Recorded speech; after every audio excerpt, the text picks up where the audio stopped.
ہم اگر جو نام لیں احمد رضا کا کھڑے ہیں غیر تو وہ کھل کر کے بول رہے ہیں، اور ادھر 1000 بھی ہمارے نوجوان کھڑے ہیں تو وہ بول نہیں پا رہے. یہ پریشانی ہے. بولنے کا جذبہ پیدا کیجیے، انشاءاللہ علماء کرام آپ کا ساتھ دیں گے. بات سن کر کے بڑی خوشی ہے.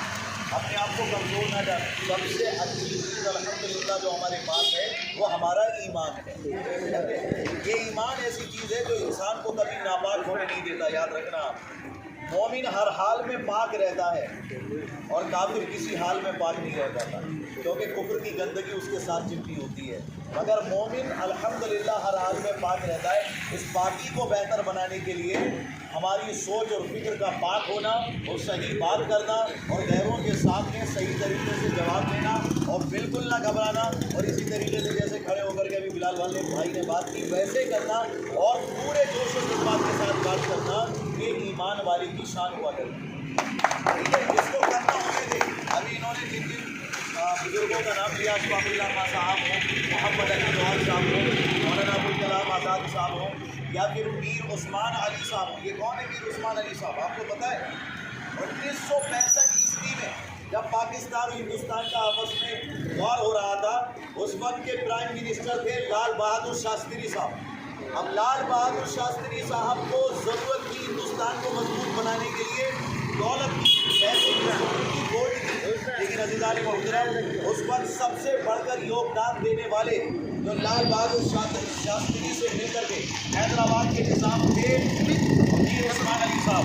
دیکھو ایک انگلش کے اخبار میں یہ بات چھپی، salute in 1965 when the Indian Prime Minister Lal Bahadur Shastri appealed the last Nizam of Hyderabad, Nawab Mr. Usman Ali Khan, for donation to Indian National Defence Fund. As constitution, Shastri appealed the Nizam donated 5,000 kg of gold to Indian National Defence Fund. 5,000 kg gold یعنی 5,000 کلو سونا ہندوستان کو مضبوط بنانے کے لیے حیدرآباد کے نظام نے اس وقت کے پرائم منسٹر لال بہادر شاستری کو دیا. وہ ریکارڈ آج تک کوئی مائی کا لال توڑ نہیں پایا. آج تک وہ ریکارڈ توڑ نہیں پایا. اس سے بڑھ کر اور قربانی کیا ہوگی؟ آپ غور کیجئے. اور اس کے علاوہ دا نظام donation of 5,000 kg of gold to the Indian National Defence Fund was the biggest ever contribution by any individual or organization in India and it remains unsurpassed till today. یعنی آج تک وہ ریکارڈ قائم ہے اور میں تو سمجھتا ہوں قیامت تک کوئی توڑ نہیں پائے گا. یہ تو غریبوں اور فقیروں کے نام پر چندہ مانگ کر کے کھا جاتی ہیں حکومتیں. ان کے لیے میں یہ کہنا چاہوں گا کہ کان کھول کر کے سن لیں. اور وہ لوگ بھی جو یہ کہتے ہیں کہ مسلمان وفادار نہیں ہیں، یاد رکھو جب بھی ایک مسلمان دنیا سے جاتا ہے تو پوری دنیا کو پیغام دے کے جاتا ہے کہ ہم جیسے وفادار کم ہی نکلیں گے. زمین کھود کے دیکھو گے ہم ہی نکلیں گے. زمین کھود کے دیکھو گے ہم ہی نکلیں گے. اور یاد رکھیے گا، یہ جو سیاست ہے جو ہندو مسلمانوں کو توڑنا چاہتی ہے، جو ہمارے دلوں میں نفرت پھیلانا چاہتی ہے، یاد رکھیے ہمارا پیغام یہ ہے کہ مذہب کے نام پر ظلم و ستم ہم نہیں کرتے، وفا کی آڑ میں سیاست ہم نہیں کرتے.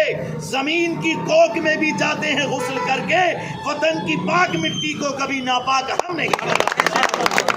یاد رکھیے محترم، سب سے پہلے جب آواز اٹھائی گئی تھی ہندوستان کے لیے 1857 عیسوی میں علامہ فضل حق خیر آبادی نے کتنی بلند آواز اٹھائی کہ انگریزوں نے انہیں کالے پانی کی سزا دی. اور جب انگریزوں کا ایک بڑا افسر جا کر کے کہنے لگا، اوے علامہ فضل حق خیر آبادی، تم اپنا فتوی جہاد واپس لے لو ورنہ تمہیں بھی مارا جائے گا، تمہارے گھر والوں کو بھی مارا جائے گا، اور تمہارے بچوں کو یتیم کر دیا جائے گا، عورت کو بیوہ کر دیا جائے گا.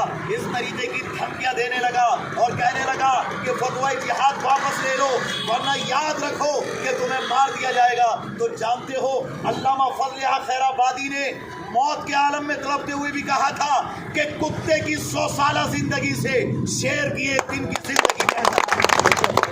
کتے کی 100 سال کی زندگی سے शेर की एक दिन की जिंदगी बेहतर है, एक दिन जिएंगे मगर शेर बन के जिएंगे, कुत्ता बन के मर जाएंगे मगर गुलामी को पसंद नहीं करेंगे।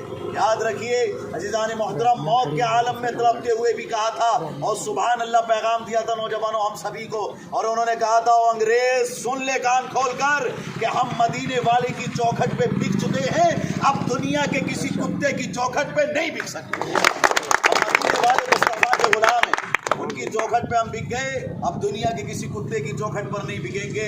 और अल्हम्दुलिल्लाह आपने उस वक्त मौत को गले लगाना पसंद किया, मगर फतवा जो अंग्रेजों के खिलाफ था उसको वापस लेना पसंद नहीं किया।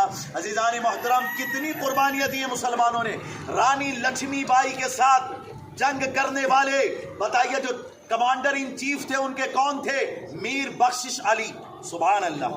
और कीजिए मीर बख्शिश अली ने मिलकर के अजीज़ान मोहतरम जंग की। और इसके अलावा आप आ जाइए कि जब गांधी जी डांडिया मार्च निकालने के लिए जा रहे थे, डांडी का मार्च निकालने के लिए जा रहे थे, अजीज़ान मोहतरम गांधी मार्च में जब जाने वाले थे तो कुछ लोगों ने पूछा था कि अगर आप इसमें अंग्रेज़ों ने आपको पहले ही शहीद कर दिया तो फिर ये बागडोर कौन संभालेगा? तो जानते हो जो गांधी जी ने पहला नाम पेश किया था वो नाम था अब्बास तैयब। ये पहला नाम पेश किया था अब्बास तैयब। और अंग्रेज़ों ने बड़ी बड़ी परेशानियां दी। बतख मियां अंसारी नाम के एक साहब थे, समझे, जो जंग आज़ादी में साथ साथ थे गांधी जी के, बिल्कुल कांधे से कांधा मिला करके चल रहे थे। लेकिन अंग्रेज़ों ने उनकी पूरी फैमिली को किडनैप किया और एक बच्चे को जान से मार करके भेजा और कहा पूरी फैमिली को मार दिया जाएगा अगर तुमने गांधी जी के खाने में पॉइजन नहीं मिलाया, तो जहर नहीं मिलाया तो मार दिया जाएगा पूरी फैमिली को। अजीज़ान मोहतरम, फैमिली की मोहब्बत दिल में घर की, खाने में पॉइजन तो मिला दिया बतख मियां अंसारी ने। लेकिन अब देखिए गांधी जी जैसे ही खाने के लिए लुक़मा उठाते हैं, बतख मियां अंसारी हाथ रोक लेते हैं और कहते हैं कि अब मेरा दिल कहता है कि पूरी फैमिली भी कुर्बान हो जाए देश के लिए तो गवारा है, मगर आपका दुनिया से जाना गवारा नहीं है। इसमें जहर है, मैं आपको जहर खाने नहीं दूंगा, जहर खाने नहीं दिया। आप जानते हैं अपने वक्त के जो सबसे पहले हमारे हिंदुस्तान के राष्ट्रपति बने राजेंद्र प्रसाद यादव, अल्लाह अकबर, आप गौर करो, उन्होंने बतख मियां अंसारी की उस कुर्बानी को इस कदर याद रखा कि 50 एकड़ जमीन उनके नाम पर अलाट की और कहा कि जो वफादारी उन्होंने गांधी जी के साथ की है उस बात की बुनियाद पर हम उन्हें भारत रत्न भी अता करते हैं। इस तरीके से हमारे बुजुर्गों ने कितनी कुर्बानियां दी हैं। बहादुर शाह जफर हो, उनके बेटों को मार दिया गया मगर वो अपने मकसद से पीछे नहीं हटे। अल्लामा फजलिया खैराबादी हो, आगे रहे। अशफाकुल्लाह खान साहब हो, भले ही जान जाने लगी, फैमिली वाले आकर के बोले कि आपके बाद हमारा क्या होगा, लेकिन अशफाकुल्लाह खान साहब ने कहा कि इंतकाल कर दे तो मुझे, फांसी पे लटकने दो मुझे, दुनिया से जाने दो मुझे। जब भी 15 अगस्त आएगी और जब भी आज़ादी को लोग याद करेंगे तो जहां पंडित जवाहरलाल नेहरू को याद करेंगे, जहां गांधी को याद करेंगे, वहां अशफाकुल्लाह खान को भी याद करेंगे। ये बात सुनकर अज़ीज़ान मोहतरम, बहुत बड़ी तवील फहरिस्त है। बस नौजवानों से ये कहना चाहूँगा कि जुड़िए तवारीख के साथ, पढ़िए, यूट्यूब पे से फिल्में, ड्रामे, गाने, बाजे सुन के अपना वक्त ना गुजारिए, इधर उधर फिर करके मत गुजारिए अपना वक्त। यूट्यूब पे भी अगर सर्च करना हो तो सर्च करो कि हिंदुस्तान की आज़ादी में मुसलमानों का किरदार, आपको पता चलेगा कितनी बातें हैं जो आपके इल्म में आएंगी। अल्लामा फजलिया खैराबादी कौन है उनके बारे में पढ़ो, हज़रत टीपू सुल्तान शहीद रहमतुल्लाह अलैह कौन है उनके बारे में सर्च करो, विकीपीडिया पे जाओ, बुजुर्गों की तारीख को पढ़ो ताकि बता सको कि नाना साहब पेशवा जो अजीम, मतलब ये कि एक तरीके से हिंदुस्तान की आज़ादी के लिए लड़ रहे थे, नाना साहब पेशवा अजीम, उनके साथ भी जो उनके कमांडर इन चीफ थे उनका नाम अजीमुल्लाह खान था। गौर करें आप, वो भी एक मुस्लिम नाम था उनके साथ जुड़ करके जो है काम किया। कहाँ कहाँ आप अलग करेंगे मुसलमानों को, किससे अलग करेंगे आप मुसलमानों को? सभी जगह अल्हम्दुलिल्लाह ईमान वाले नजर आते हैं, लेकिन अभी कुछ बेदार होने की ज़रूरत है। नौजवानों, अपने मकासद को ठीक बनाओ। ये शराब बाजियाँ करना, मटके बाजियाँ करना, सट्टे बाजियाँ करना, इनसे दूर हो जाओ। ईमानदारी के साथ कमाओ, गद्दारी किसी के साथ मत करो, किसी का हक आता हो दे दो। ہندو ہو مسلمان ہو سب کے ساتھ اچھا برتاؤ کرو, اچھے اخلاق کے پیش آؤ. If you want happiness, spread happiness. Who give love and happiness to others, Allah keeps him always happy. ہمارے اسلام میں 5 لفظ ہیں ISLAM جس کا مجموعہ ترتیب دینے پر بنتا ہے. ہر ایک جملے کا مطلب سن لو. I stand for I, S stand for shall, L stand for love, A stand for all, M stand for mankind. مجموعہ ترتیب دینے پر بنتا ہے I shall love all mankind کہ ہم ساری انسانیت سے محبت. نجد کی دنیا میں طوفان